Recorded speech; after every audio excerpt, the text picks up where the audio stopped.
Welcome to Upgrade. I'm your host, Frank the Tank, and today we're going to bring the Alien 15.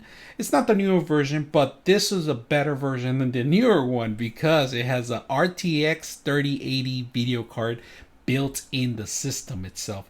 It's a lot thinner than the older one. It's a lot better and faster. So we're going to take a look at it and see what you get when you purchase something like this. But first of all, let's talk about what's inside the actual system, and we're gonna go and test the keyboard out. We're gonna test all the features and see if it's even worth it for you guys. So let's go ahead and take a look. Keyboards, power buttons right here. It's a little alien if you guys see it.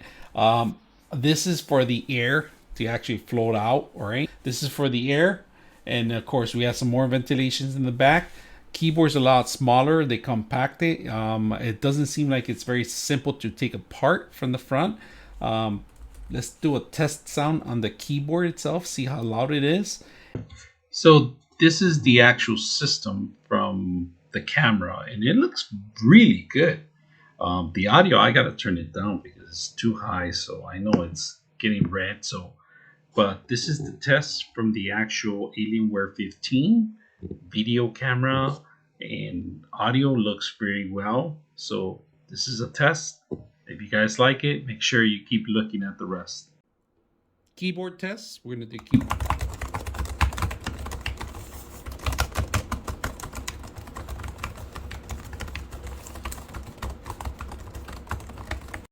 All right, let's start with the side of the computer itself, if you guys can see it.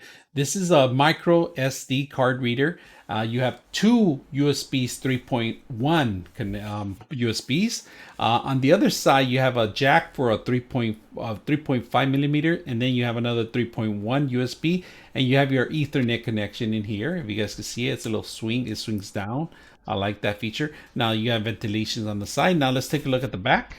All right, if you guys see the back, first, this is going to be your power adapter right here. This is where you actually power your system. This is for an external GPU system that they do sell. It's an additional cost, and I did a review on one of them, but this was a different connection. It's a wider connection that is required. Now, on top of it, you have a Thunderbolt Type C USB right here, if you see it, and then you have a micro display port, and then included with a HDMI. Underneath of it, nothing fancy. You got more ventilations here. Very simple to take apart, and we're gonna go ahead and do that.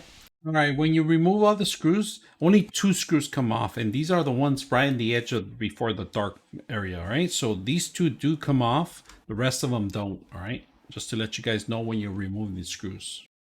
All right, so let's take a look at what we can upgrade on here. So pretty much you cannot upgrade the memory. It's solder in.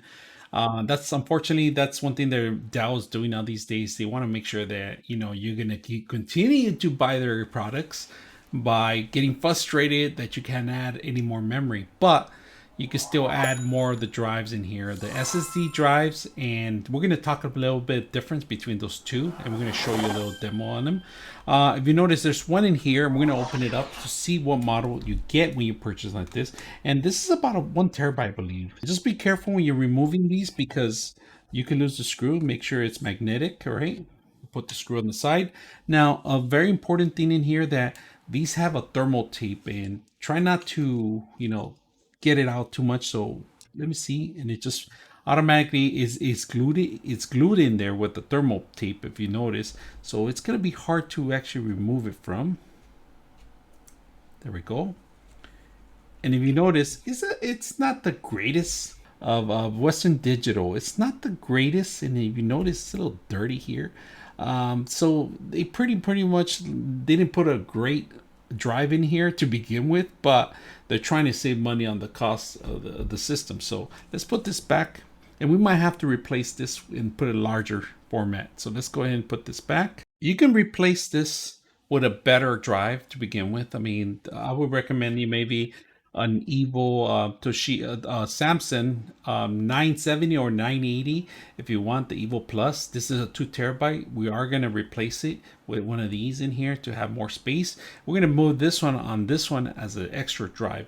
Now, on top of that, they do have additional drives here. If you guys notice a little drive space, and we do have one of them here.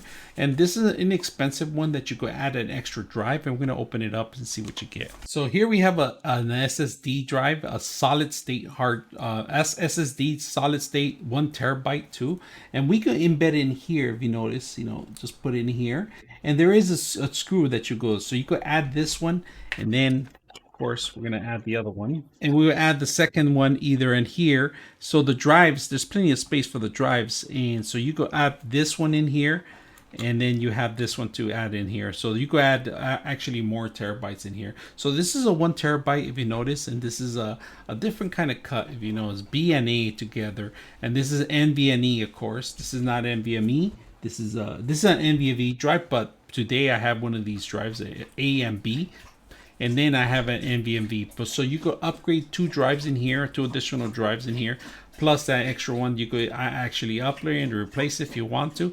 But that's pretty much what you can do on this machine. On top of it, I like one thing that the Dell does. They do have additional space for smaller batteries too. So you can buy a smaller battery or replace the battery with the same or smaller battery. Now, in order to do that, you got to be careful because this cable goes all around in there. And sometimes there's adhesive underneath here that you need to remove. Now, before that, you have to unplug from here. So we'll do that in a future episode if you ever want to know how to change the battery on these things. But first of all, let's enjoy it right now and see how fast and how well it works. So let's go ahead and take a look. So turn it on, just push the button. Look at this beautiful lighting show that you have in here. All right, so I'm idle right now, and if you can see right now, it is running about 100 right there. I'm just not even running a game. I'm just downloading a game from Blizzard and Apex, so you can see all the heat where it's actually coming out from right here, and then a little bit from here. And of course we have our power button, if you can see that. So we got a lot of heat right in the front, so you're gonna feel it. Now let's turn it around, see how much heat we get in the back. And whoa, it is coming out in the back. I can see why. Look at this heat coming out of here, 120 to 115. 120 is probably max what I'm looking at sometimes. So 130. Cool. So it is coming down. It is coming down. Now let's pick it up and see what we can see underneath. It is super hot right there. That's where the CPU and the GPU meet right there. If you guys can see it, 100. This is underneath of it. Nowhere else. Let's see how much thermal you're looking at, right? Here we are running a benchmark.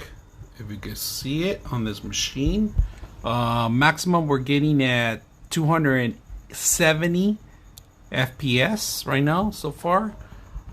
This is a basic benchmark that we run on, but if you guys can see the heat of it, running at 120, 125, 124. Fans kick in right now, you could really hear it. All right, this is a color coordination now to see how much heat is coming out from there. It's like I say, it's super hot there. That's underneath of it. On the top, you can see how hot it gets on the side. This is the back of it, right? And I'm serious, it gets pretty hot right here in this location, especially in the corners, all right?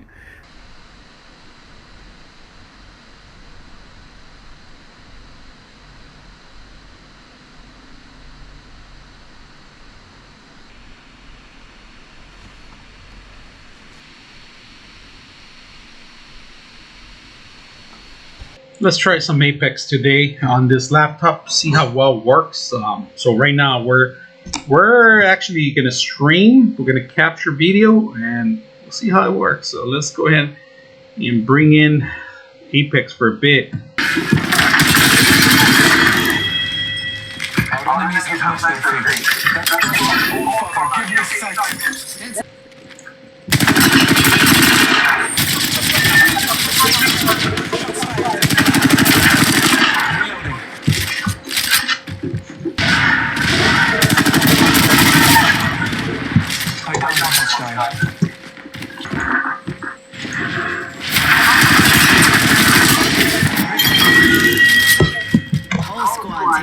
All right, so my final thoughts on this system.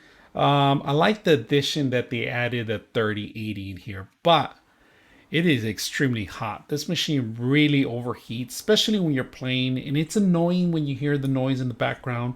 But it's the price you pay for a heavy duty machine, and it needs a lot of cooling space. So when I was playing, it was so hot that the keyboards were a little too hot for my fingers. I'm not gonna lie to you, it was a little extreme, too extreme hot. So maybe an external keyboard, but either way, if it's gonna damage some of the components in here, and that's what I saw in some of the old Origins that they were burning out.